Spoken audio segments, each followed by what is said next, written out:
So you won the championship with Matthew Rees last year, but how's it going this year? Of course, with Matthew in GB3 and with JHR in British F4.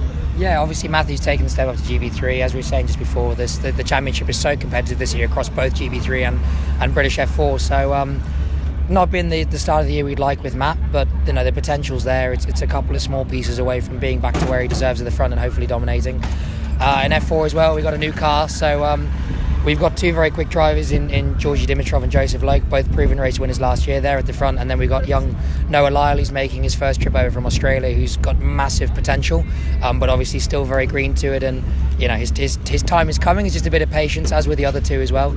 As a team, obviously just understanding the new car. I think no one's got a full handle on it just yet because there's so much development to do. So it's going to be very much punch for punch over the course of the year and just continuing the development for the drivers and for the car as well. And with coaching, you talk a bit about positioning and line discipline. How important is that?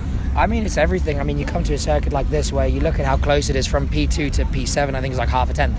You know, half a car's width here, a bit of entry positioning there, exit positioning, what curb you use. It all comes down to the details in these championships now. I mean, the level of what the kids do, if you think back 10, 20 years ago, even when I raced, it was kind of the exception was the kid that did all the sim racing and all the watching of onboards before. Now it's very much the common rule for drivers that want to just be within the pace. So yeah, it does very much come down to the fine details. Even when you're a new car, new championship, young driver, it always comes down to the tiny margin because we're only looking for tenths at the end of the day. We're not looking for huge chunks, are we? And how important is trail braking? I mean, especially in these big heavy cars now. So what you find with the Halo is obviously it lifts the centre of gravity up.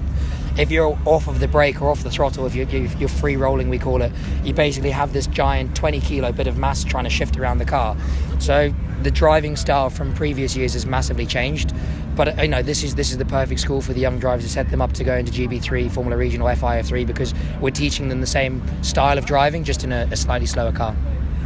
And of course, School of Send have got drivers in many different series. Is there a particular goal for School of Send this year? We just want to win as many races as we can. You know, I started the company for the pure reason of because I could have had a very different career. You know, obviously, I beat most of the drivers that are in Formula One now, and some wrong choices, a bit of bad luck.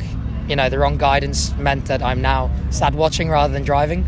And with all the drivers we work with, we just want to give them the absolute best possible chance of success, help them with their development, obviously have a bit of fun while we do it because it's a privilege to be at a racetrack every weekend and get to do this amazing sport, and hopefully bring home some hats and shiny pots as well. Okay, thanks very much. No problem, mate.